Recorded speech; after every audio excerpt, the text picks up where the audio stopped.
My rant tonight is a letter to white Americans about white fragility. And I know that term's been used and coined, and you know what? I'm sorry. If it fits, it fits. If it works, it works. Some of my videos are intense and passionate, and I get that. And some of them are really, really hard for white folks to watch, especially white folks just beginning to understand what the hell's going on here. But that does not make them any less truthful. We have a brutal and barbaric racial history, unbeknownst to most, that's been incredibly depraved even after emancipation. And that's the part people don't get. I hear people saying slavery was so long ago, and I really want to just slap them because it tells me point blank they have no clue what they're talking about. And I don't mean to be rude, but I get it over and over again. Clearly, they've missed out on 155 years of absolute brutality and inhumane history, and we're still doing it. We're still doing it. Just look at police brutality today. Every part of American society is wrought with systemic racism. Every part. That's it. My video mentions scores of significant events to research. So for folks who are white, because remember, I speak to white folks. I have nothing to teach Black, brown, indigenous people, African-American people. How would I know? I mean, I don't live it. And I've been told many times by people over the years, white folks, that my video messages need to be a little kinder and nicer and sweeter, and that I shouldn't be so direct, and maybe white folks would want to listen. Well, you know what? I'm sorry. I call bullshit on that. I've been doing this long enough. Passionately demanding and insisting in being really upfront and forthright that white folks need to educate ourselves in our real racial history and stop living a lie that's killing people and destroying lives is not shaming people, and it isn't mean. If you've done nothing wrong, how can I shame you? The truth is, white folks feel ashamed because of their own feelings, not because of anything I have to say. If you look at it this way, it becomes crystal clear. People are dying, and we, white folks in general, won't listen to the message because it makes us feel bad about ourselves. What the hell is up with that?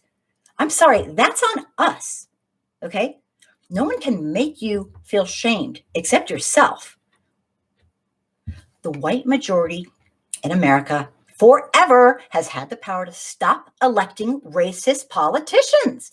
But our collective culture is too freaking selfish and indoctrinated in white supremacy to support change. Some of us can't even see it. What? We had a Black president. What? Slavery ended a long time ago. Oh my God, get a life, please. I'm not trying to shame people. This is ridiculous. We're in an incredible age of communication technology. If you want to know what's going on, it's out there. And it is so frustrating to see my fellow humans be shot, killed, scared, die, everything like that. And then have white people go, what? I'm nice to everybody. And I'm not trying to be mean. It's just, I'm frustrated. I mean, if I'm frustrated, I can't imagine how people who aren't white like me and have privilege feel. I can't. I don't want to know. I mean, I can feel a little bit, but I'll never know. So instead, what we'd like to do is make it all about us, our feelings. It's about us, white folks. But you see, here's the thing. Our feelings are not more important than stopping systemic racism. I'm sorry, they're just not. My video points out how white people in America lie to themselves to ignore systemic racism. You won't listen to what my Black and brown brothers and sisters have been enduring with regards to police brutality and systemic racism their entire lives. But you will spend lots and lots of time telling me, a white person, that I'm not nice enough in the way my message comes across. Well, you know what? Maybe that's because people are dying that I love. Maybe that's because my fellow humans are being abused. I'm sorry, I'm not going to get all emotional about this, but it's too much. So today I'm kind of making the rant about me. But here's the catch. You'll spend hours and hours, overall telling me how mean I am, even though I have a 101 series, Anti-Racism 101, very nice, sweet, nice teaching. There is absolutely professional. But you'll tell me the subject matter, I'm just making it seem so bad, and I'm making it seem so mean. And, it's because here's the catch. It's not a nice thing. Okay. It's a barbaric thing that we as white folks have allowed to happen. I say it in my videos, the buck needs to stop with us. Okay. We did this. Sure. There's some people who are causing problems for themselves. But if you look back in history and you know your history, we have caused so much of this systemically. I mean, how would you like to be abused and mentally tormented generation after generation, and then told, here, have your kids and raise them without anything? Life doesn't work that way. You can't abuse people generation in, generation out and say, now you're free, woohoo. Life just doesn't work that way. And you know what?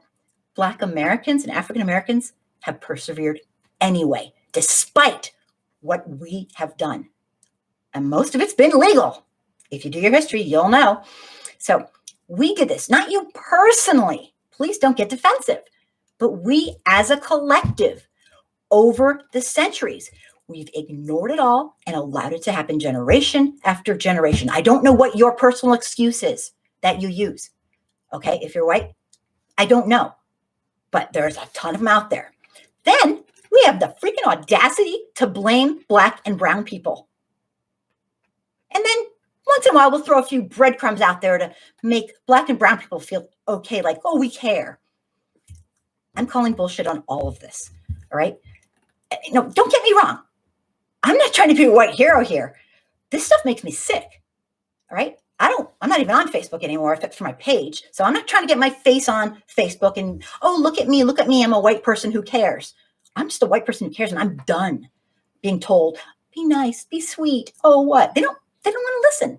They don't want to listen if you're nice. They don't want to listen if you're not nice, or anywhere in between. And being a hero is a rather, disingenuous place to focus it on ourselves rather than the crime against humanity that I truly believe is systemic racism. It's an ongoing one.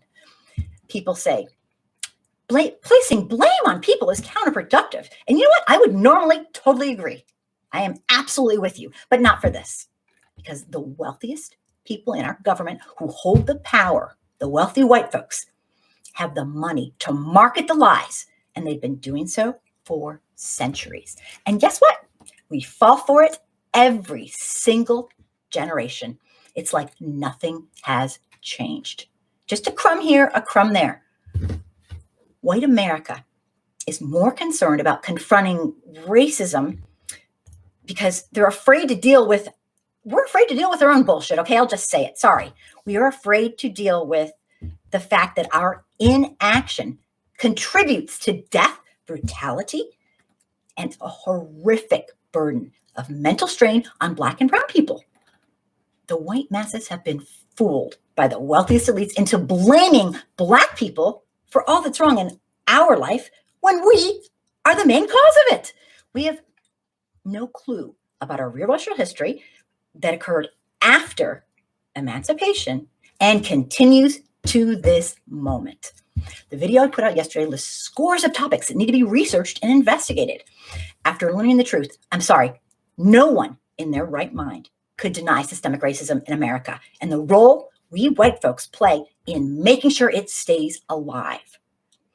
We have 74 million people in America who follow a cult that believes that Black people are not as worthy as white, and that is disgusting. So yes, I am passionate about this topic, and I am unapologetic about it. And I'm truly sorry if my videos hurt your feelings. The truth is, just ask Colin Kaepernick. It doesn't matter how the message is told. It doesn't. We whites don't want the message. We don't want to hear it. End of rant. I hope you survived it. Thank you for listening.